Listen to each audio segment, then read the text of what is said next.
Boa noite, amados irmãos, amadas irmãs.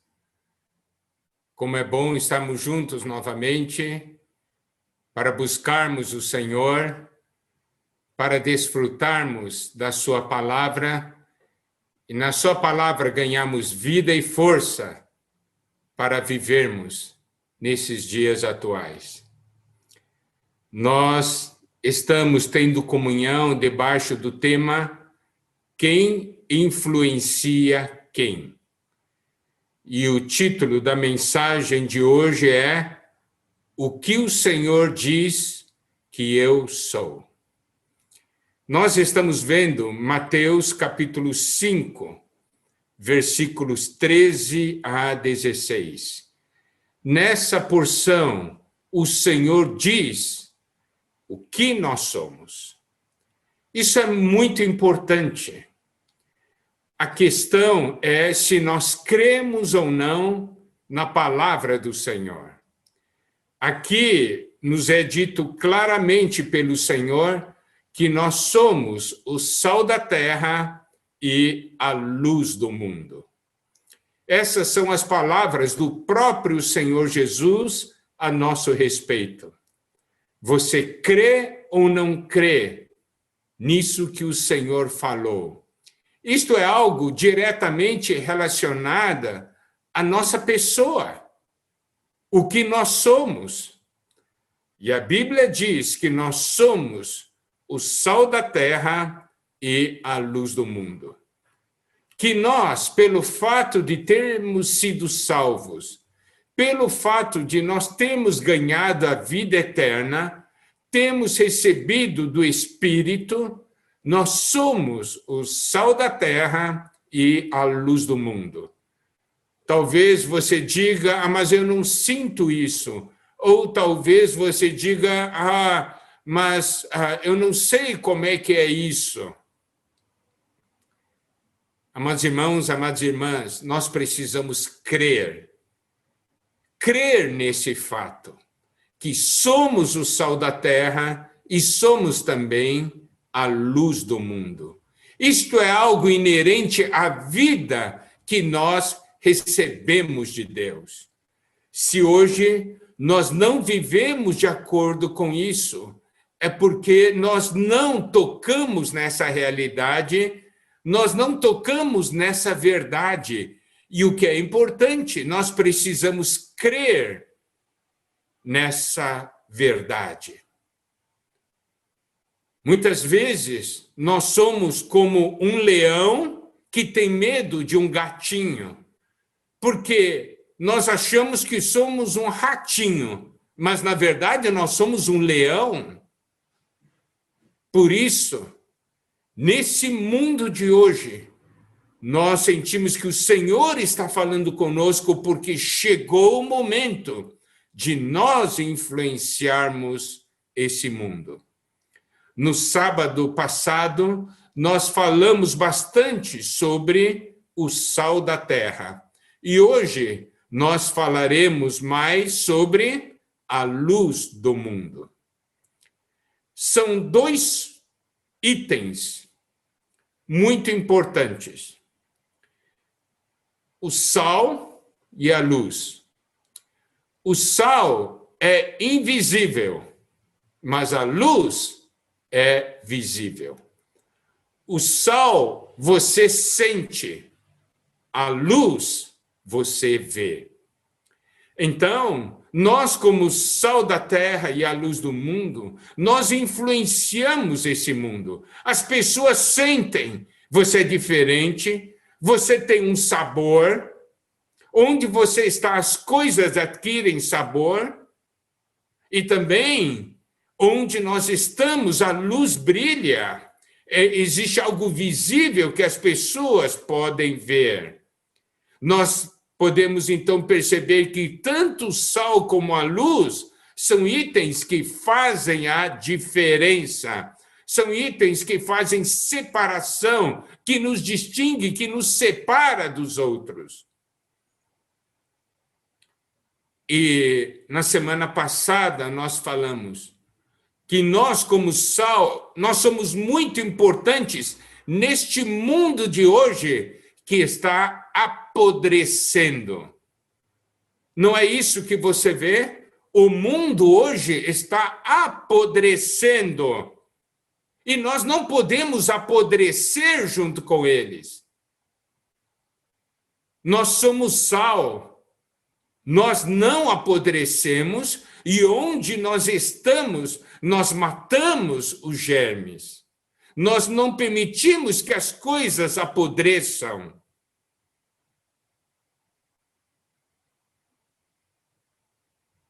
O mundo está apodrecendo. Você quer apodrecer junto com o mundo? Muitos querem ser igual ao mundo, mas o Senhor nos criou para sermos diferentes.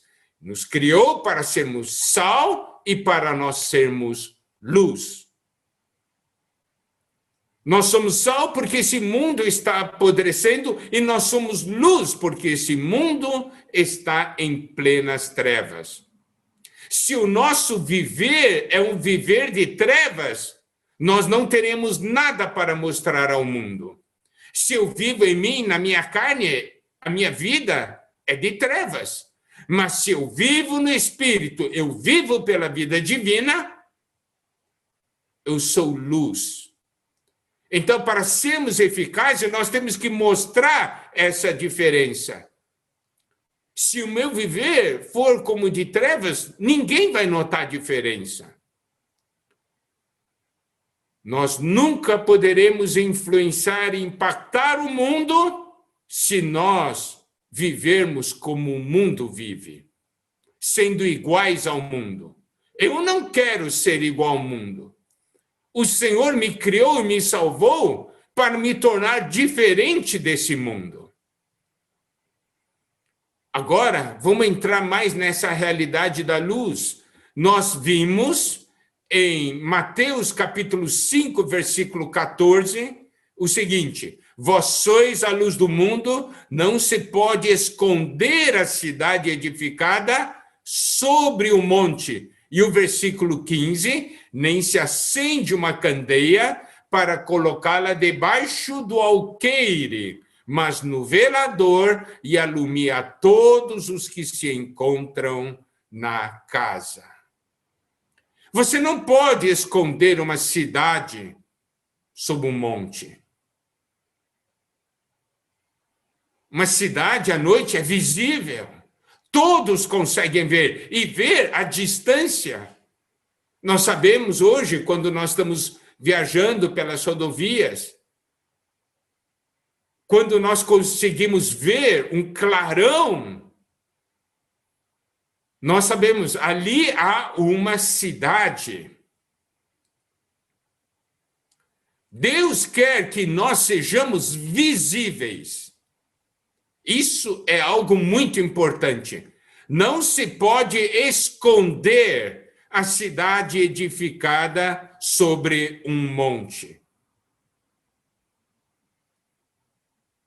E aí, o versículo 15 diz: nem se acende uma candeia. Nós vimos na semana passada, candeia é algo individual. A cidade é algo coletivo. Então, existe um brilho coletivo e existe o brilho individual. E aqui diz, não se pode esconder. E o versículo 15 diz, nem se acende uma candeia para colocá-la debaixo do alqueire. Significa também esconder. Aqui, nós podemos ver, a luz existe é para ser exposta. A luz existe para que todos possam ver. Amados irmãos, amadas irmãs, nós estamos nessa terra para que todos possam ver o que Deus é capaz de fazer com um pecador. Então, essa porção, quando o Senhor diz não se pode esconder a cidade, e também diz que não se acende uma candeia para colocá-la debaixo de um alqueire, que é uma unidade de medida de comida, de coisa assim, é como se fosse um cesto, né? Você não põe para esconder. A luz é para ser vista, não para ser escondida. Mas por que o Senhor falou dessa maneira? Porque o Senhor sabe que nós, na nossa natureza, nós temos uma tendência de nos esconder. Não é verdade? Por exemplo, se você está assistindo uma palestra, o palestrante diz assim: agora eu vou escolher alguém, eu vou fazer uma pergunta para essa pessoa. Você logo procura se afundar na cadeira para se esconder. Se a gente pergunta, quem se candidata? Ou quem é um voluntário para fazer isso? Nós temos uma tendência de quê? De nós nos escondermos. Então, no nosso ser caído, nós temos uma tendência de esconder a luz. Mas hoje, nesse momento em que nós estamos vivendo, não é o momento de nós escondermos o que nós somos, mas é o momento de nós manifestarmos. Como eu falei, o que estou falando agora está totalmente ligado a 1ª e 2ª Timóteo, a igreja coluna e base da verdade. A verdade pode ser vista na igreja. O Senhor nunca quis produzir cristãos secretos. O Senhor tem como meta produzir cristãos visíveis, testemunhas. E nós andamos na nossa jornada cristã em pleno dia. Nós não andamos escondidos na noite. Evangelho de João, capítulo 11, versículos 9 a 10, diz o seguinte: respondeu Jesus, não são 12 as horas do dia? Se alguém andar de dia, não tropeça, porque vê a luz deste mundo. Mas se andar de noite, tropeça, porque nele não há luz. Aleluia, nós andamos de dia. Porque nós vemos a luz do mundo. Evangelho de João, capítulo 8, versículo 12, diz: de novo lhes falava Jesus, dizendo: eu sou a luz do mundo. Quem me segue não andará nas trevas, pelo contrário, terá a luz da vida. Nós não fomos salvos para sermos cristãos secretos, mas para sermos testemunhas visíveis. Nós somos luz do mundo. Então nós precisamos ter um testemunho, um viver que os outros possam ver. O Senhor hoje nos deixa nessa terra, nos coloca nessa terra para que o mundo nos veja. Por que você ainda está nessa terra?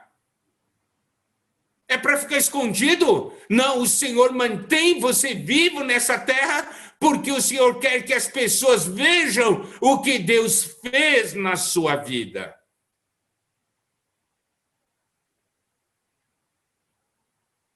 Você aqui mostra que não se acende uma candeia para colocá-la debaixo do alqueire, mas no velador, e alumia a todos. Nós hoje estamos nessa terra para trazer luz a todas as pessoas.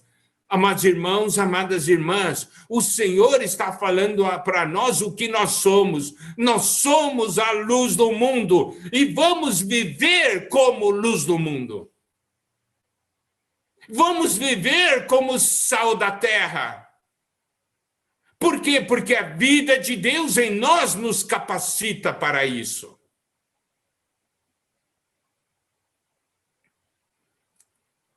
Agora,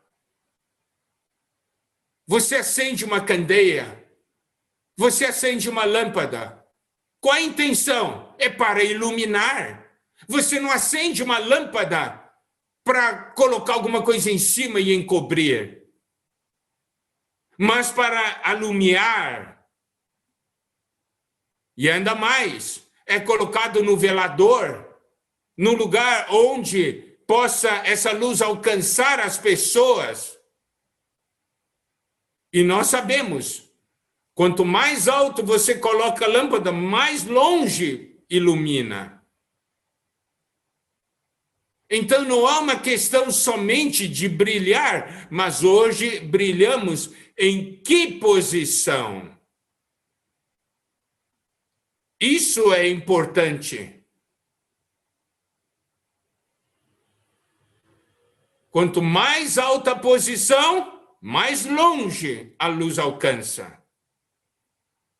E a palavra também diz para que ilumina todos os que estão na casa, alumia todos os que se encontram na casa. Nós falamos isso de uma maneira muito breve no último sábado. E aqui diz, iluminar a todos, não é iluminar somente alguns. Isso quer dizer que o nosso viver deve ser um viver como luz para todas as pessoas. E como nós falamos, o que acontece muitas vezes conosco é que nós iluminamos somente alguns. No nosso trato, no nosso relacionamento com as pessoas. Nós muitas vezes vemos um problema assim entre os casais, que as esposas iluminam todos, menos o marido. Trata todo mundo bem, mas não trata o marido bem. E vemos também maridos que trata todo mundo bem, mas não trata a esposa bem. Então não está iluminando a todos.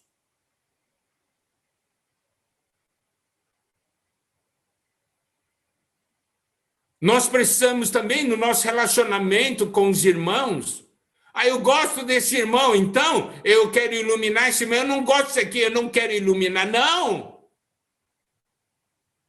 Nós tratamos de igual maneira, iluminar a todos os que se encontram na casa. E aí tem um princípio muito, muito importante, que é que, versículo 16, assim brilhe também a vossa luz diante dos homens. A nossa luz deve brilhar diante dos homens. Isto quer dizer, nós estamos aqui para que os homens vejam. Nós somos testemunhas do que Deus é capaz de fazer com o pecador. E também as pessoas possam ver as nossas boas obras, isto é, ver o nosso viver. E aí tem um ponto que é muito importante. Ao ver as nossas boas obras, eles glorifiquem a Deus. É muito importante esse item. Glorifiquem a vosso Pai que está nos céus. Eles devem ver as nossas obras para que vejam o que Deus fez em nós, o que o nosso Pai fez em nós. Daí eles irão glorificar a nosso Pai que está nos céus. As nossas obras não são para manifestar a nós mesmos, a nossa própria pessoa. As nossas boas obras são para manifestar o que o nosso Pai é capaz de fazer em nós. E aí o resultado é que glorifiquem o nosso Pai. Esse item é muito importante. Por quê? Porque esse versículo é o primeiro versículo que fala de Deus como nosso Pai no Novo Testamento. Então, o objetivo não é que as pessoas vejam, olha como ele é bom, olha como ele é capaz, mas eles vejam, olha o que Deus é capaz de fazer em um homem. Eles também digam assim, eu também quero esse Pai. Eu quero ser como eles.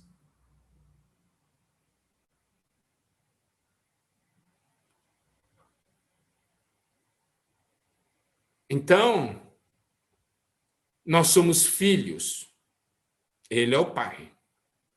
Em Efésios capítulo 5, versículos 7 a 13, diz o seguinte: portanto, não sejais participantes com eles, com as pessoas do mundo, pois outrora erais trevas, porém agora sois luz no Senhor, andai como filhos da luz. Aqui o Senhor diz para nós não participarmos com eles. Luz não participa das trevas. Outrora nós éramos trevas. Agora nós somos luz no Senhor. E aqui diz, andai como filhos da luz. Aqui nessa porção de Efésios, Paulo também nos diz que nós somos luz no Senhor e que nós somos filhos da luz. Outrora nós éramos trevas. E aí ele diz no versículo 9, porque o fruto da luz consiste em toda bondade, justiça e verdade, provando sempre o que é agradável ao Senhor. Como filhos da luz, nós provamos sempre o que é agradável ao Senhor. Isto é, nós temos um viver condizente com a luz, e o fruto da luz é bondade, justiça e verdade. Quando fala de fruto, então nos mostra que é algo ligado à vida. Esse viver que nós temos é um fruto, como fruto do Espírito, bondade, justiça e verdade. Esse é o viver que agrada ao Senhor. E aí nós provamos o que é agradável ao Senhor. E o versículo 11 diz, não sejais cúmplices nas obras infrutíferas das trevas, antes, porém, reprovai-as. Nós somos luz, como que nós vamos caminhar com as trevas? Se nós somos luz, como nós vamos cooperar com as trevas? Amados irmãos, amadas irmãs, chegou o momento de mudar de vida. Se você ainda está cooperando com as trevas, chegou o momento de não ser mais cúmplices nas obras infrutíferas das trevas. Aqui diz obras infrutíferas, que quer dizer não produz fruto nenhum, não tem vida, são obras mortas. Não devemos ser cúmplices, nós devemos reprovar. Versículo 12 diz, porque o que eles fazem em oculto, o só referir é vergonha. Quem vive nas trevas faz as coisas em oculto, escondidas. E quando você fala daquilo, só falar aquilo já é vergonhoso.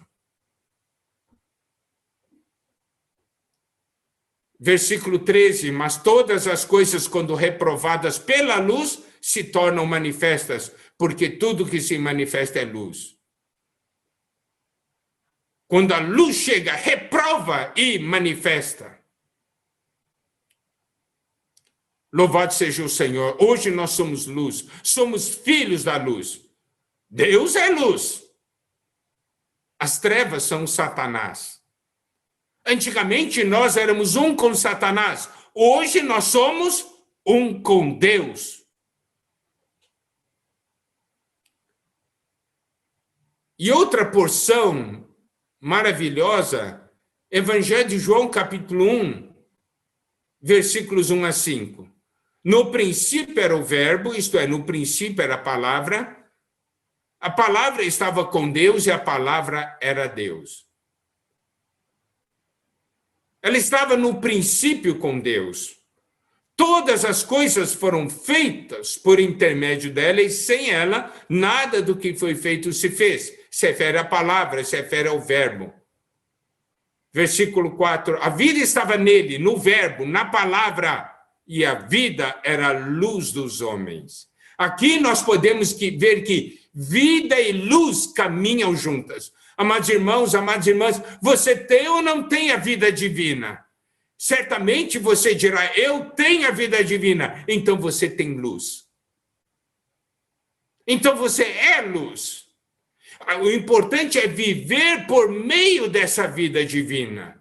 Se nós não vivemos por meio dessa vida divina, se nós vivemos na carne, o que se manifesta são as trevas. O versículo 5 diz, a luz resplandece nas trevas, e as trevas não prevaleceram contra ela. As trevas nunca vencerão a luz. Isso é o que a palavra de Deus diz. Devemos crer nisso.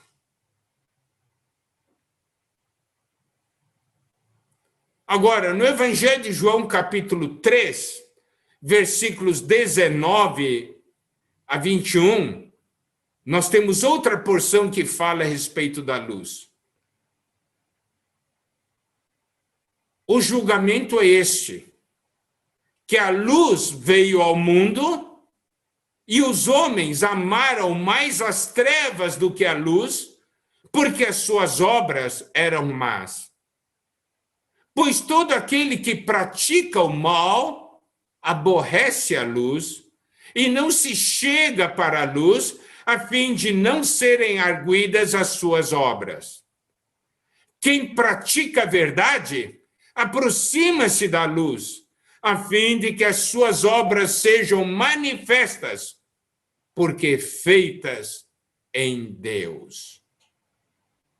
Então aqui o Senhor nos diz claramente, a luz veio ao mundo e os homens amaram mais as trevas do que a luz, porque as suas obras eram más. Sabe? Isso aqui é um termômetro para nós. Estou amando mais as trevas do que a luz? Se estou amando mais as trevas, é porque eu tenho muita coisa ruim que eu quero esconder. Versículo 20 diz, todo aquele que pratica o mal aborrece a luz e não se chega para a luz, a fim de não serem arguidas suas obras. Por quê? Porque não quer ser exposto. Mas quem pratica a verdade aproxima-se da luz, a fim de que as suas obras sejam manifestas, porque feitas em Deus, e Deus é luz. Se você tem o viver correto, você se achega à luz, a luz se manifesta em você.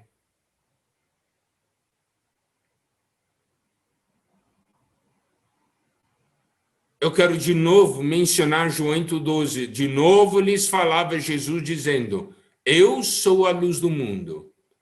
Quem me segue não andará nas trevas, pelo contrário, terá a luz da vida. Nós somos filhos da luz. A palavra é vida e vida é luz. Nós já vimos isso. Existe uma outra porção que é Filipenses capítulo 2, versículo 15. Para que vos torneis irrepreensíveis e sinceros, filhos de Deus inculpáveis, no meio de uma geração pervertida e corrupta, na qual resplandeceis como luzeiros no mundo. Aqui diz para sermos irrepreensíveis e sinceros, filhos de Deus inculpáveis. Aqui nos mostra uma vida como filhos de Deus, alguém que vive por meio da vida divina.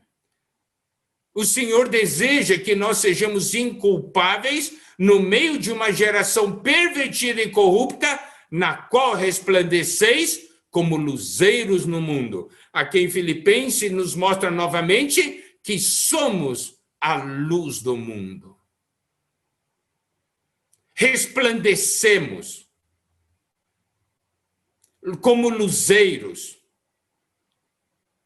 E outra porção da Bíblia também, muito importante, está em Apocalipse capítulo 1, versículo 20, quanto ao mistério das 7 estrelas, que viste na minha mão direita, e os 7 candeeiros de ouro. As 7 estrelas são os anjos das 7 igrejas, e os 7 candeeiros são as 7 igrejas. Aqui nos mostra que as igrejas são candeeiros, brilham. Nós, como igreja, nós brilhamos. Coletivamente brilhamos como candeeiro, individualmente brilhamos como estrelas. E esse é um ponto muito importante, brilhar como candeeiro. Mas muitas vezes, devido à nossa situação, nosso problema, nossas fraquezas, nós não brilhamos de uma maneira adequada. Em Êxodo 25, versículo 38 diz: as suas espevitadeiras e os seus apagadores serão de ouro puro. Espevitadeira é uma tesoura usada para queimar a parte do pavio que está queimado, para você cortar, aliás. A tesoura você usa para cortar a parte do pavio que está queimada. Porque se aquele pavio está queimado, então o que acontece? Ao invés do pavio queimar para produzir luz, queima para produzir fumaça. Então o Senhor tem que constantemente trabalhar em nós. O Senhor é aquele sumo sacerdote que anda no meio dos candelabros, anda no meio dos candeeiros, espevitando, cortando. Nós devemos brilhar, não soltar fumaça. E muitas vezes soltamos fumaça preta. Por quê? Porque falta óleo, falta espírito.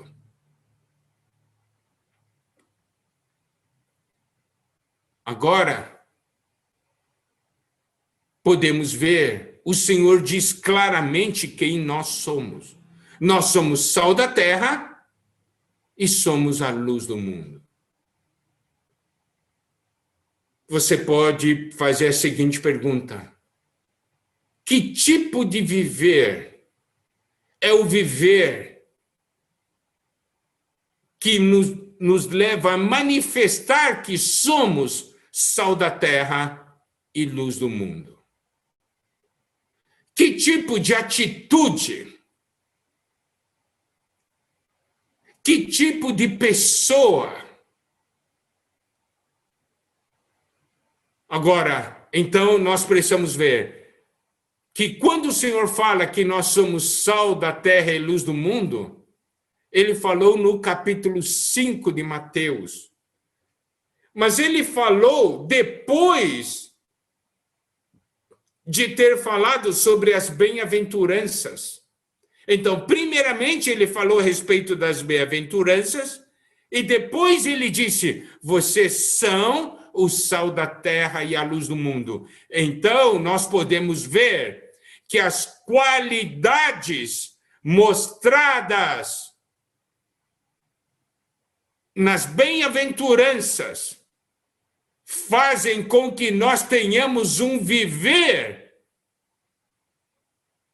que nos leva a ser esse sal da terra e a luz do mundo.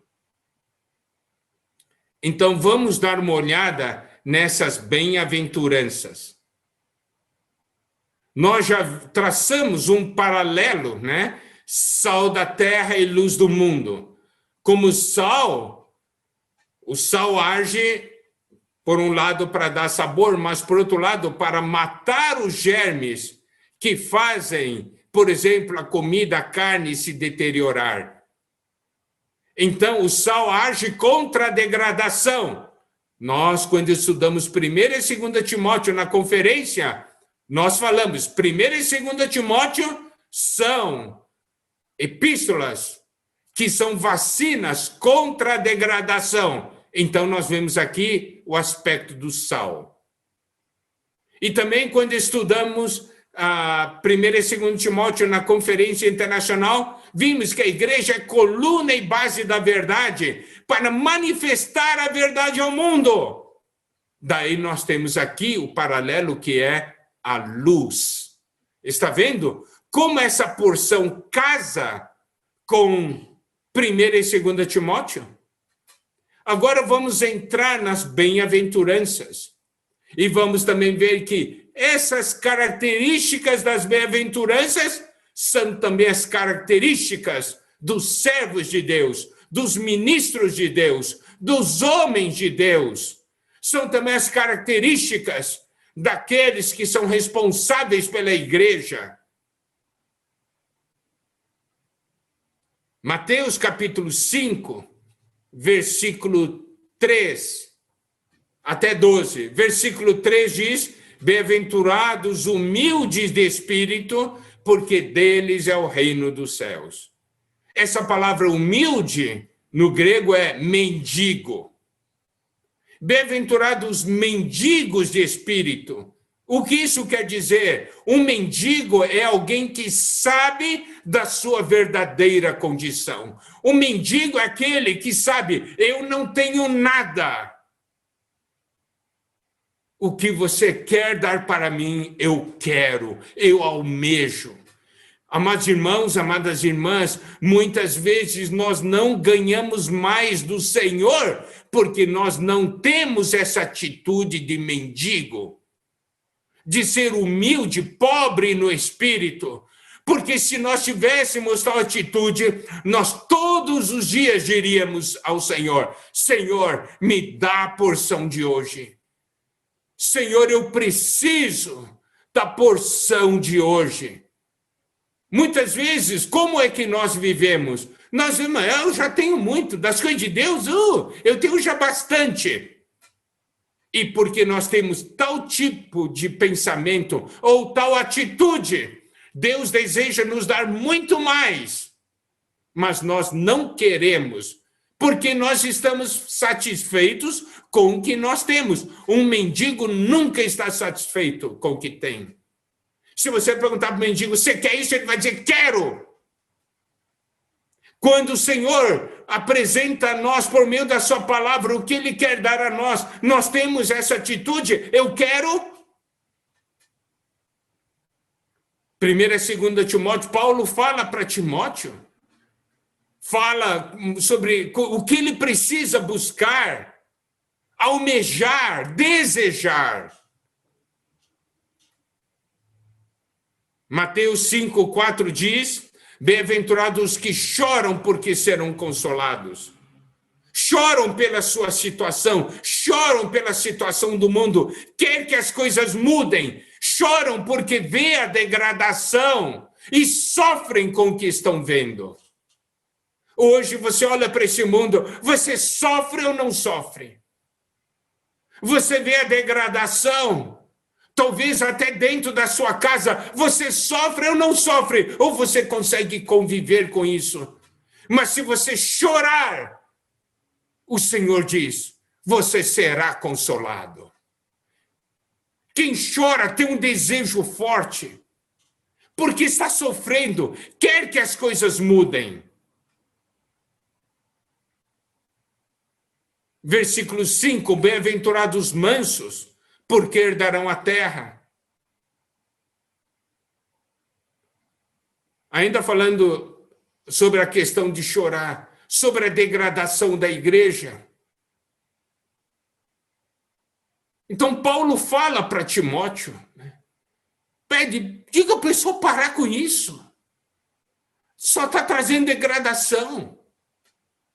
Agora, bem-aventurados mansos, porque herdarão a terra. No mundo, quem é mais bravo, quem mais bate nos outros, quem é mais violento é que ganha.